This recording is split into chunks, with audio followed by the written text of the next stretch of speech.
ആ കോടതിയിലെ ഓൺലൈനായിട്ട് ഡൽഹിയിലുള്ള സുപ്രീം കോടതിയിലുള്ള സീനിയർ അഭിഭാഷകൻ CS വൈദ്യനാഥിനെ കൊണ്ടുവന്നു ഗവൺമെൻറ്.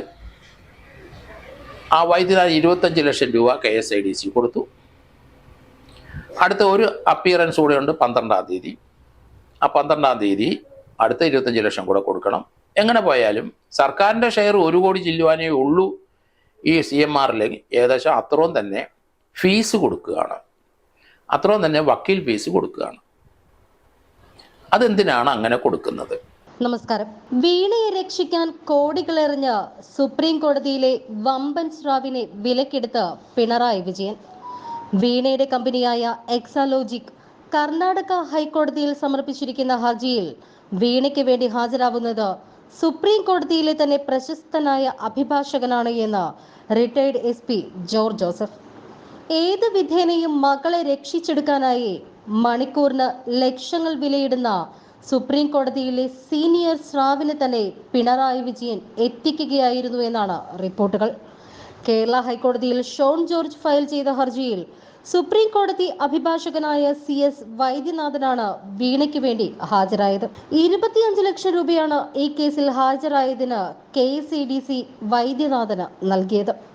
നാളെ നടക്കാനിരിക്കുന്ന വാദത്തിനും ഇതേ തുക തന്നെ നൽകേണ്ടി വരികയും ചെയ്യും. എന്നാൽ തനിക്കെതിരായ കേസ് റദ്ദ് ചെയ്യണമെന്നാവശ്യപ്പെട്ടുകൊണ്ട് കർണാടക ഹൈക്കോടതിയിൽ വീണ ഫയൽ ചെയ്തിരിക്കുന്ന കേസിൽ വീണ വിജയനെ സംബന്ധിച്ച് ഈ കേസ് ഏറെ പ്രാധാന്യമുള്ളത് തന്നെയാണ്. അതുകൊണ്ട് തന്നെ ഇന്ത്യയിൽ തന്നെ കിട്ടാവുന്ന ഏറ്റവും പ്രഗത്ഭനായ വക്കീലിനെ തന്നെയാവും കേസിൽ ഹാജരാക്കുക. എന്തായാലും ഈ കേസിന്റെ നിയമവശങ്ങൾ വെച്ചുകൊണ്ട് ഈ വിഷയത്തിൽ സംസാരിക്കുകയാണ് റിട്ടയർഡ് SP ജോർജ് ജോസഫ്. അദ്ദേഹത്തിന്റെ വാക്കുകളിലേക്ക്. എക്സാലോജിക്കിന്റെ ഉടമസ്ഥ വീണ വിജയൻ കർണാടക ഹൈക്കോടതിയിലെ ഒരു കേസ് ഫയൽ ചെയ്തു. അത് സീരിയസ് ഫ്രോഡ് ഇൻവെസ്റ്റിഗേഷൻ SFIOക്ക് എതിരായിട്ടാണ്. ആ SFIO കേരളത്തിൽ ഇപ്പം CMRൽ വന്ന് 2 ദിവസം പരിശോധന നടത്തി, KSIDCയിൽ 1 ദിവസം പരിശോധന നടത്തി, ചില അപാകതകളൊക്കെ കണ്ടെത്തി. അതിനുശേഷം എക്സാലോജിക്കിനെ അതിൻ്റെ ഉടമസ്ഥയെ ചോദ്യം ചെയ്യാനുള്ള തയ്യാറെടുപ്പിലാണ്. നമുക്കറിയാം, എക്സാലോജിക്കിന് 1,72,00,000 അനധികൃതമായി CMRൽ കൊടുത്തു.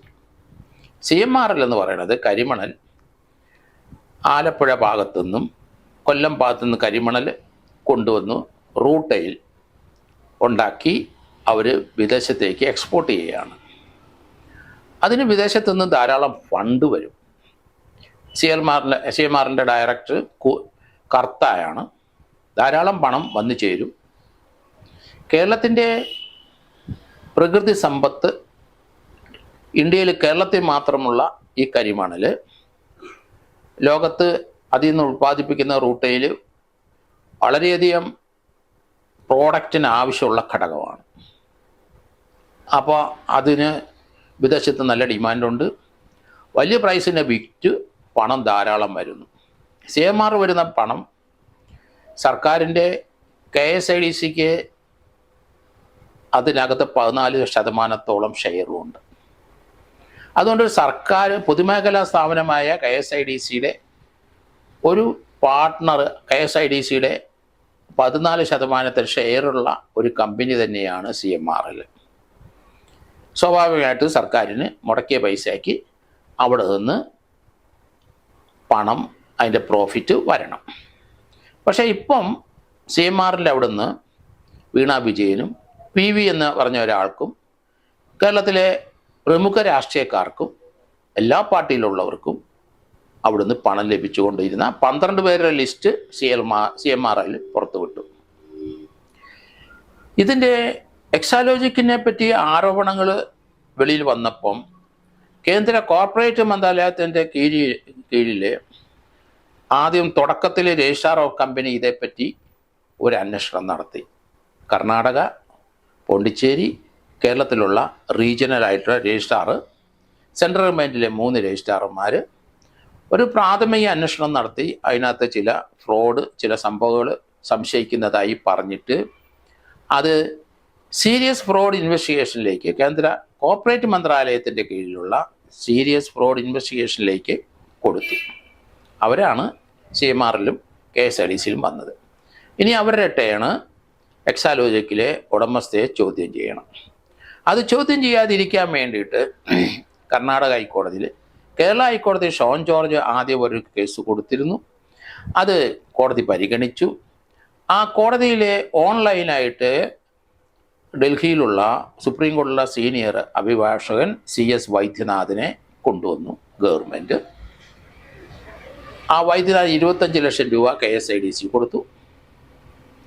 അടുത്ത ഒരു അപ്പിയറൻസ് കൂടെ ഉണ്ട് 12-ാം തീയതി. ആ 12-ാം തീയതി അടുത്ത 25 ലക്ഷം കൂടെ കൊടുക്കണം.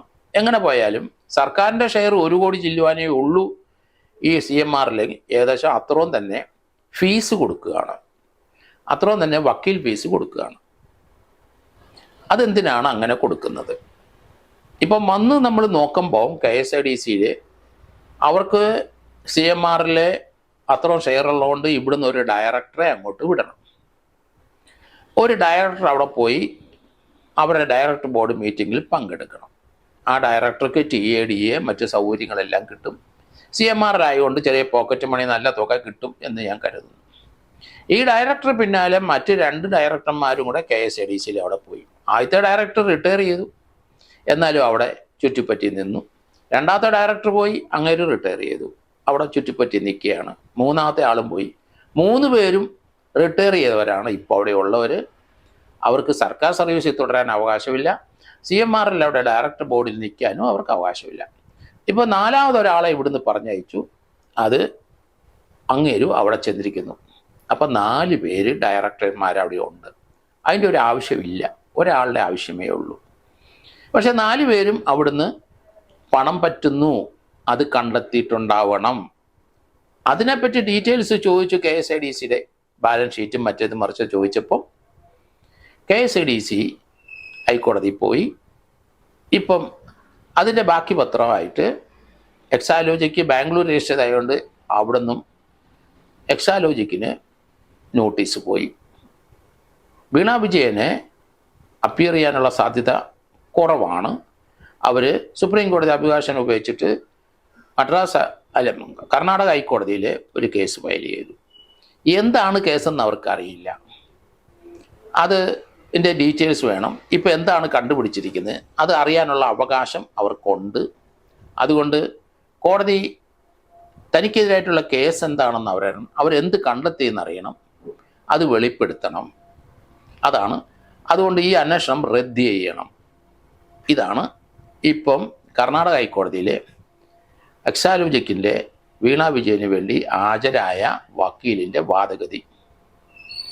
അപ്പോൾ ഇതിനകത്ത് പൊതുവായിട്ട് നമ്മൾ നോക്കുമ്പോൾ ഏത് കമ്പനി ആയിക്കോട്ടെ, മുഖ്യമന്ത്രിയുടെ മകളായിക്കോട്ടെ, അല്ലെ വേറൊരു മന്ത്രിയുടെ മകളായിക്കോട്ടെ, ഭാര്യ ആയിക്കോട്ടെ, ഒരു കമ്പനി അവരുടെ കോർപ്പറേറ്റ് കമ്പനിയിൽ കുറേ പണം ഇട്ട് കൊടുക്കുകയാണ് എല്ലാ മാസവും. 1,72,00,000 രൂപ വന്നു. അത് കൃത്യമായിട്ട് CMRൽ വെളിപ്പെടുത്തിയിട്ടുണ്ട്. അങ്ങനെ ഇവർ ചെയ്യുന്ന സർവീസിനാണ് എന്നൊക്കെ പറയുന്നുണ്ടെങ്കിലും സർവീസ് ചെയ്താലും ചെയ്തില്ലേലും ഒരു കമ്പനി എൻ്റെ പേരിൽ കുറേ പണം അയച്ചു തന്നാൽ അതൊരു കുറ്റമല്ല. കമ്പനിക്ക് അതൊരു കംപ്ലൈൻറ്റ്. ഞാനൊരു സർവീസ് ചെയ്യാൻ വേണ്ടിയിട്ടാണ് പൈസ കൊടുത്തത്, ചെയ്തു തന്നില്ലെങ്കിൽ ചീറ്റിംഗ് ആയി കമ്പനി എനിക്കെതിരായിട്ട് പരാതി കൊടുത്താൽ നിലനിൽക്കും.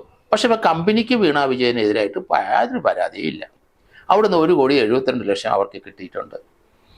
ആ പണം അവർ അങ്ങനെ കിട്ടിയിട്ടുണ്ടെങ്കിൽ അത് കമ്പനീസ് ആക്ട് പ്രകാരം CMRൽ നിന്ന് അങ്ങനെ പണം പോയിട്ടുണ്ടെങ്കിൽ ആരെങ്കിലും ഒരാൾ അതിൻ്റെ GST അടച്ചേ പറ്റൂ.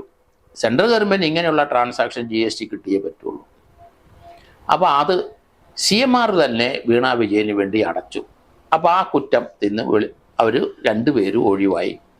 ഇനി മറ്റൊരു 1,72,00,000 GST അടച്ചതിന് ശേഷം അവർക്ക് കിട്ടിയ പണത്തിന് അതവർക്ക് വരുമാനമാണ്. അത് സർവീസ് ചെയ്തില്ലെങ്കിലും വെറുതെ ഇട്ട് കൊടുത്താലും ആ പണത്തിന് ഇൻകം ടാക്സ് കൊടുക്കണം. 3 ലക്ഷം രൂപ ഒരു സ്ത്രീക്ക് അവരുടെ മൊത്തം വരുമാനത്തിൽ ഒരു വർഷം 3 ലക്ഷം രൂപയുടെ ഇളവുണ്ട്. അപ്പോൾ ഇവിടെ 2-3 വർഷം കൊണ്ട് 1,72,00,000 രൂപ കിട്ടിയെങ്കിൽ ഏകദേശം 54 ലക്ഷം രൂപ ഒരു വർഷത്തെ വരുമാനം അവർക്കുണ്ടെങ്കിൽ അതിൻ്റെ 3 ലക്ഷം കഴിഞ്ഞ് ബാക്കിയുള്ളതിന് അവർ ടാക്സ് അടയ്ക്കണം. ആ ടാക്സ് അടയ്ക്കാൻ ഇപ്പോൾ 2-3 വർഷം താമസിച്ചാൽ അത് ടാക്സിൻ്റെ നോട്ടീസ് വന്നു കഴിഞ്ഞാൽ അതിൻ്റെ പെനാൽറ്റി ചേർത്ത് അവരെ അടച്ചാൽ അവരതിൽ നിന്ന് രക്ഷപ്പെടാനാണ് സാധ്യത. മറ്റൊരു ട്രാൻസാക്ഷൻ ഇതുവരെ വെളിയിലോട്ട് വന്നില്ല. നിയമപരമായി നമ്മൾ നോക്കുമ്പം അവരെ വിളിക്കാം, അവരെ ചോദ്യം ചെയ്യാം, അവരെ പറഞ്ഞു വിടാം. പക്ഷെ ഒരു കുറ്റത്തിന് അവരെ ബുക്ക് ചെയ്യാനായിട്ട് അല്പം ബുദ്ധിമുട്ടുണ്ട് എന്ന് എനിക്ക് തോന്നുന്നു. കാരണം ഒരു ഒഫൻസ് ക്ലീനായിട്ട് റിവീൽ ചെയ്യണം. അത് ഇതുവരെ വെളിയിലോട്ട് വന്നില്ല. ആരോപണം ഉണ്ടെന്നല്ലാതെ അവരെ സംബന്ധിച്ചിടത്തോളം അവർക്ക് കിട്ടിയ പണം അത് വെറുതെ കിട്ടിയാലും സർവീസ് ഇല്ലാതെ കിട്ടിയാലും സർവീസ് ചെയ്ത് കിട്ടിയാലും ശരി, അതിനകത്ത് ആ കമ്പനിക്കാർ അവർക്കെതിരായിട്ട് ഒരു കംപ്ലൈൻറ്റ് പറയുന്നില്ല. അവർക്ക് കിട്ടിയ പൈസ അതൊരു ഒഫൻസും അല്ല. അതിന് തക്കതായ GSTയും ഇൻകം ടാക്സും കൊടുത്താൽ ആ പ്രശ്നം തീരാനാണ്. അല്ലാത്ത ഒരു കാര്യങ്ങൾ ഇതുവരെ വെളിയിലോട്ട് വന്നിട്ടില്ല. അതുകൊണ്ട് ഇതിനകത്ത് ഇപ്പോഴത്തെ അവരുടെ നീക്കം കർണാടക ഹൈക്കോടതിയിൽ അവർ ഇന്ത്യയിൽ ഏറ്റവും ലഭിക്കാവുന്ന ഏറ്റവും വലിയ ഒരു അഡ്വക്കേറ്റാണ് അദ്ദേഹം സുപ്രീം കോടതിയിൽ നിന്ന് വന്ന് ഇതിലേക്ക് അവർക്ക് വേണ്ടി ഡിഫെൻഡ് ചെയ്യുന്നത്. അപ്പോൾ തീർച്ചയായിട്ടും ഇങ്ങനെയുള്ള നിയമപ്രശ്നങ്ങൾ അതിനകത്ത് ഉണ്ടെങ്കിൽ ഈ നിയമപ്രശ്നം അല്ലാതെ മറ്റൊന്നും ഇപ്പം കാണാനോ വെളിയിൽ വരാനോ ഇപ്പം നമ്മളെക്കാരുടെ ശ്രദ്ധയിൽ വരുന്നില്ല. ഇതാണെന്നുണ്ടെങ്കിൽ അവരെ ചോദ്യം ചെയ്യാം, അവരെ വിട്ടയക്കേണ്ടി വരും, അവരെ അറസ്റ്റ് ചെയ്യാനും സാധ്യത വളരെ ബ്ലീക്കാണ്, വളരെ കുറവാണെന്നാണ് എനിക്ക് തോന്നുന്നത്.